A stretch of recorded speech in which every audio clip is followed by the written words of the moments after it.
There's a quiet thought many people have but rarely admit. I wish I could disappear for a while.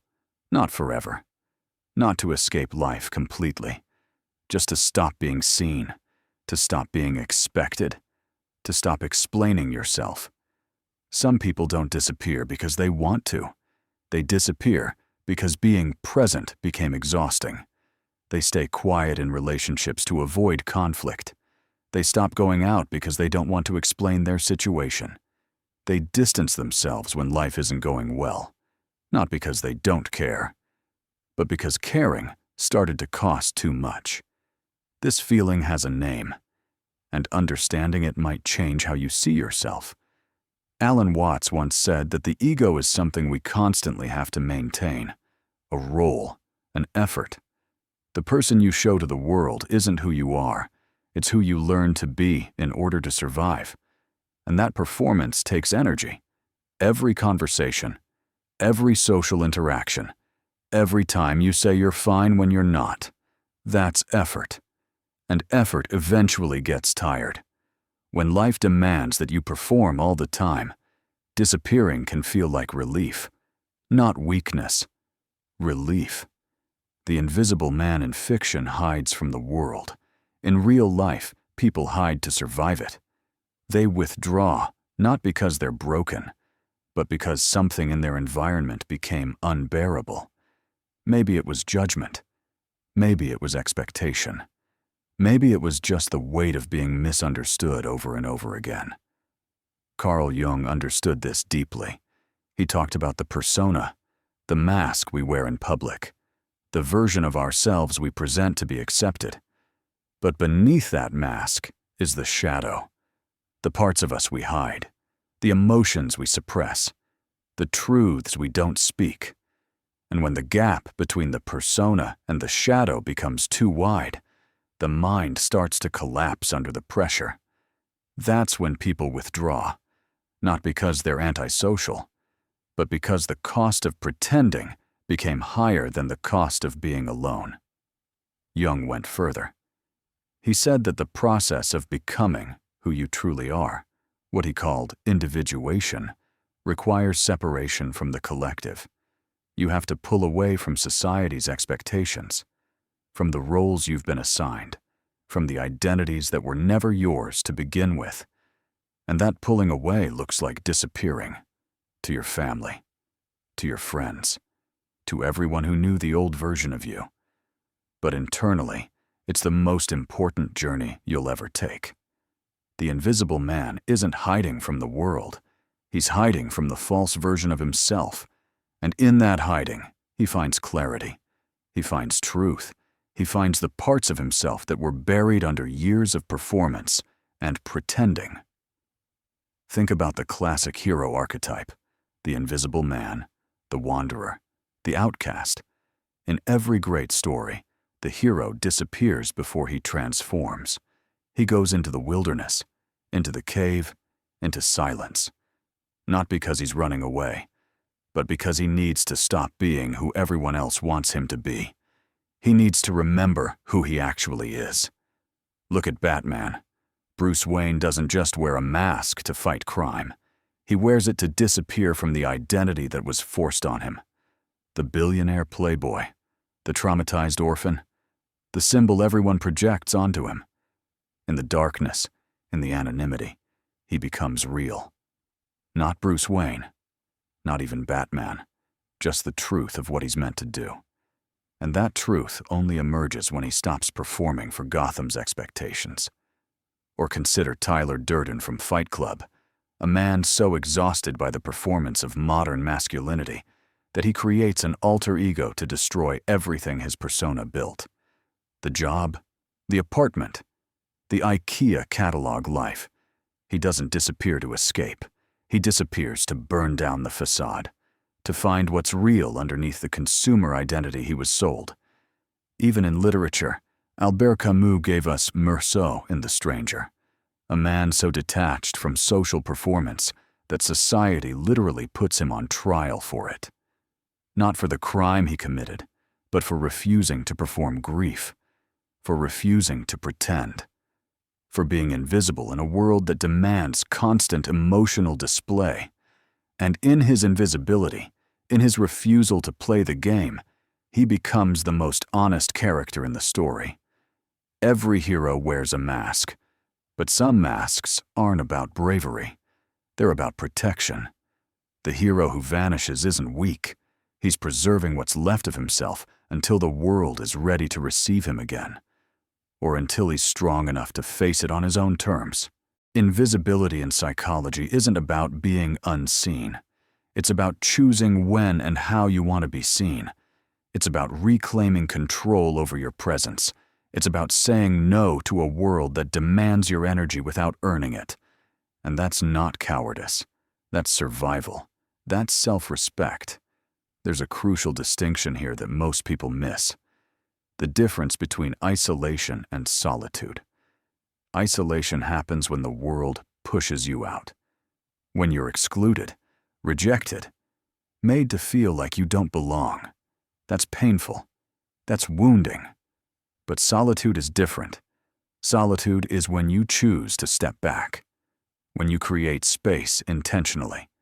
When you say, I need time away from this, not because I hate people, but because I need to hear myself think. Isolation is loneliness. Solitude is rest. And most people who feel invisible aren't actually lonely. They're exhausted from being around people who don't truly see them. They're tired of surface-level conversations, tired of pretending to care about things that don't matter, tired of being present in spaces where their presence isn't valued. The German philosopher Arthur Schopenhauer understood this perfectly. He wrote extensively about the necessity of solitude for intellectual and creative work. He said that a man can be himself only so long as he is alone, and if he does not love solitude, he will not love freedom. Because to be free is to be alone. That's not misanthropy. That's wisdom. Because freedom isn't about doing whatever you want. It's about being who you are without interference. And in a world that constantly demands conformity, the only place you can truly be free is in the space you create for yourself. This is where modern psychology intersects with ancient philosophy. We're living through an epidemic of burnout. Not just physical exhaustion, but existential exhaustion. People are tired of performing productivity, tired of optimizing themselves, tired of being a brand, tired of networking, tired of hustling, tired of the relentless demand to be visible, relevant, and engaged at all times. Social media made invisibility almost impossible. You're expected to have an opinion on everything, to share your life constantly, to perform happiness, to perform success, to perform like you have it all figured out. And if you don't, if you go quiet for too long, people assume something's wrong. They assume you're failing. They assume you're depressed. But what if you're not depressed? What if you're just done performing? What if the silence isn't a symptom of collapse, but a symptom of clarity? What if stepping back isn't giving up, but waking up to the fact that most of what you were doing didn't matter? Nietzsche talked about this. He said that one must still have chaos in oneself to be able to give birth to a dancing star. Translation? You have to descend into the mess, into the confusion, into the uncertainty. You have to let everything fall apart before you can build something real. And that falling apart looks like disappearing to everyone watching from the outside. They see you withdraw. They see you stop posting, stop socializing, stop explaining yourself, and they think you're lost. But you're not lost. You're shedding. You're transforming. You're in the chrysalis. And nobody gets to see what happens inside the chrysalis. They only see the butterfly that emerges. Or they don't. And that's fine too. Because here's the truth that nobody talks about. Not everyone is meant to see your transformation. Not everyone deserves access to your process. Some people only knew the version of you that no longer exists. And when you change, when you grow, when you become someone new, those people will feel like you disappeared. But you didn't disappear. You just stopped being who they needed you to be. Jung called this the dark night of the soul, the moment when everything you thought you knew about yourself dissolves, when your identity collapses, when you can't go back to who you were, but you don't yet know who you're becoming. And in that space, in that void, you feel invisible. Not to the world, to yourself. That's the deepest form of invisibility.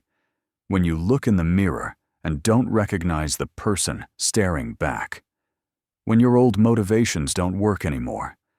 When your old relationships feel hollow. When your old goals seem meaningless. That's terrifying. But it's also necessary, because you can't become who you're meant to be while clinging to who you used to be. You have to let that person die. You have to grieve them. You have to say goodbye to the life you thought you'd have, the identity you thought you'd keep, the version of yourself that made sense in a world that no longer makes sense. And in that death, in that surrender, something new has the space to emerge. Not a better version of you, not a fixed version of you, just a truer version. One that doesn't need external validation to exist. One that doesn't collapse when the world stops applauding. One that can stand alone in the silence and say, "This is enough. I am enough."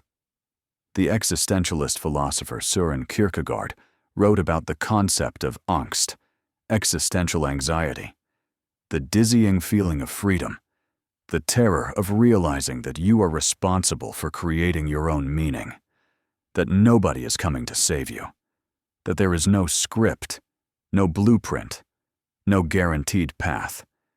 And for most people, that realization is unbearable.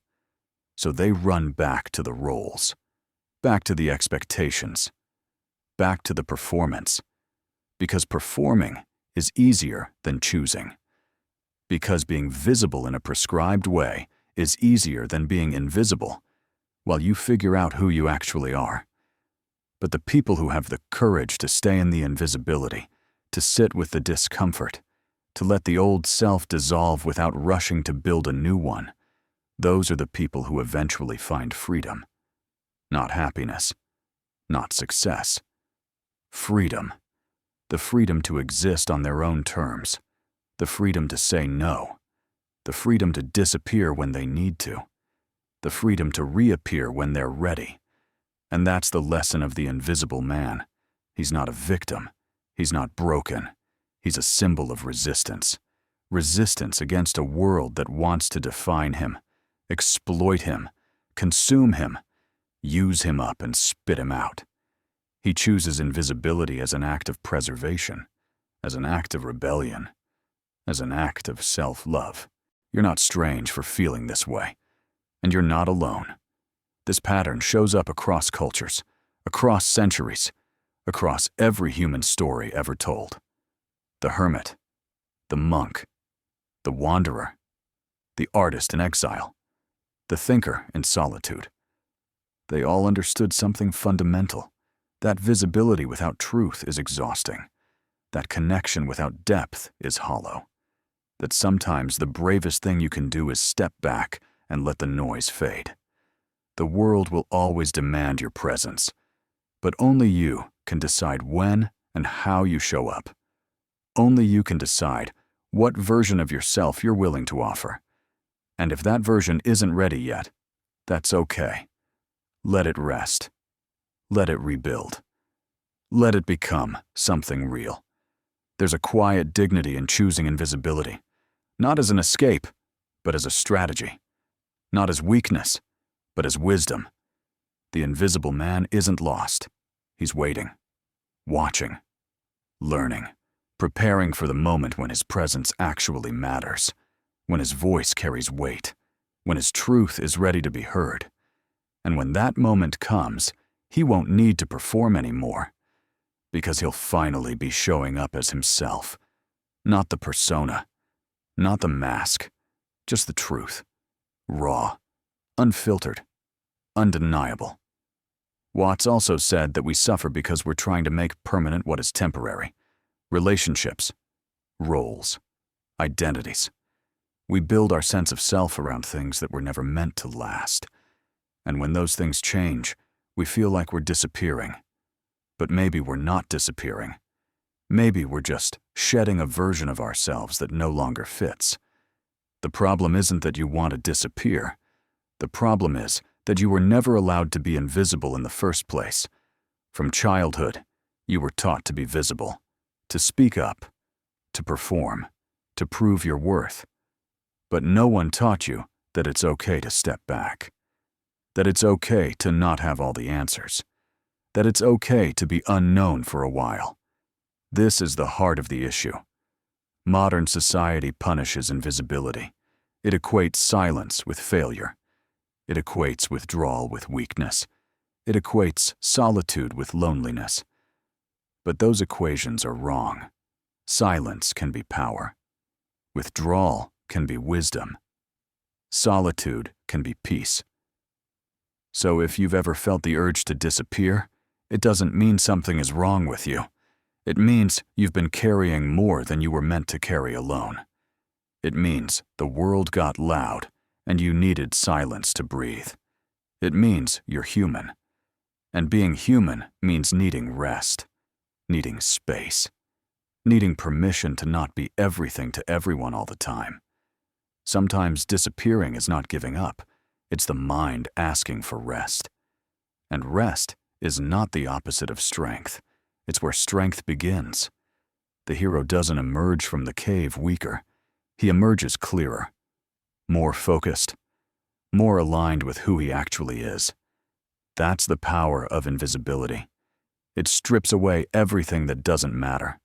It forces you to confront what's real. And what's real is this. You are not your job. You are not your social media presence. You are not your productivity. You are not your performance. You are not the roles you play or the masks you wear.